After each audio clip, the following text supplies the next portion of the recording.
ଦେଖନ୍ତୁ ନିର୍ବନ୍ଧର ପୁରା ଭିଡ଼ିଓ। ବିବାହ ବନ୍ଧନରେ ବାନ୍ଧି ହେବେ ଦୀପନିତ ଏବଂ ଶୀତଲ। ସରିଲା ନିର୍ବନ୍ଧ। ଦୀର୍ଘ ଦିନର ଭଲ ପାଇବା ଆଜି ସତ ହୋଇଛି।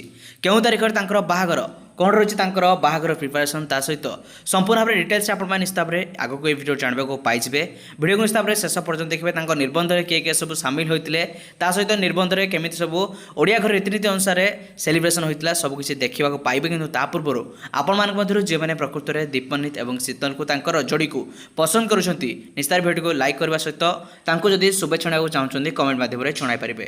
ତାହେଲେ ଦର୍ଶକ ବନ୍ଧୁ, ଆପଣମାନଙ୍କର ପ୍ରିୟ ଯୋଡ଼ି ଦୀପନିତ ଏବଂ ଶୀତଲ ତାଙ୍କର ଭଲ ପାଇବା ବିଷୟରେ ଆପଣମାନେ ପୂର୍ବରୁ ପ୍ରାୟତଃ ଜାଣିନଥିବେ, ହେଲେ ଆପଣମାନେ ସମସ୍ତେ ଜାଣି ରଖନ୍ତୁ କି ଦୀର୍ଘ ଦିନ ହେବ ଜଣେ ଭଲ ବନ୍ଧୁ ଥିଲେ ଏବଂ ଅନେକ ସମୟରେ ମଧ୍ୟ ଆପଣମାନେ ସୋସିଆଲ ମିଡ଼ିଆରେ ତାଙ୍କୁ ଏକାଠି ଦେଖିବାକୁ ମଧ୍ୟ ପାଇଛନ୍ତି। ଆଉ ବର୍ତ୍ତମାନ ସମୟରେ ସେ ଅଫିସିଆଲି ଭାବରେ ତାଙ୍କର ନିର୍ବନ୍ଧ ସରିଛି, ଆଉ ମାତ୍ର ଅଳ୍ପ କିଛି ଦିନ ରହିଲା ବାହାଘର। ତେବେ କେଉଁ ତାରିଖରେ ବାହାଘର ହେବାକୁ ଯାଉଛି ଏବଂ କ'ଣ ରହିଛି ପ୍ରିପାରେସନ୍ ଡିଟେଲ୍ସରେ ଜାଣିବେ। କିନ୍ତୁ ତା ପୂର୍ବରୁ ଆପଣମାନେ ପ୍ରଥମେ ତାଙ୍କର ନିର୍ବନ୍ଧରେ କିଏ କିଏ ସବୁ ସାମିଲ ହୋଇଥିଲେ ସେ ଭିଡ଼ିଓ ଗୁଡ଼ିକ ଦେଖି ନିଅନ୍ତୁ।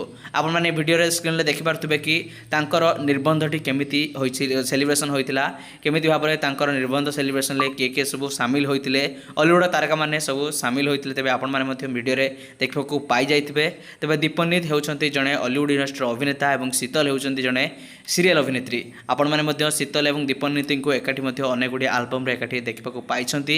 ତେବେ ରିଏଲ୍ ଲାଇଫ୍ ପାର୍ଟନର ବନିବାକୁ ଯାଉଛନ୍ତି ଦୀପନିତ ଏବଂ ଶୀତଲ। ବେଶ ଧୁମଧାମରେ ତାଙ୍କର ନିର୍ବନ୍ଧ ମଧ୍ୟ ସରିଛି, ଆଉ ମାତ୍ର ଅଳ୍ପ କିଛି ଦିନର ଅପେକ୍ଷା ରହିଲା, ତାପରେ ତାଙ୍କର ବାହାଘର ହେବାକୁ ଯାଉଛି। ବାହାଘର ଇନଭାଇଟେସନ୍ କାର୍ଡ଼ ମଧ୍ୟ ଆପଣମାନେ ନିଶ୍ଚିତ ଭାବରେ ଏହି ଭିଡ଼ିଓରେ ଦେଖିବାକୁ ପାଇଯାଇଥିବେ। ତେବେ ଆପଣମାନଙ୍କୁ ଏହି ଯୋଡ଼ି କେତେ ମାତ୍ରାରେ ପସନ୍ଦ ଆସୁଛି କମେଣ୍ଟ କରି ଜଣାଇ ରଖନ୍ତୁ।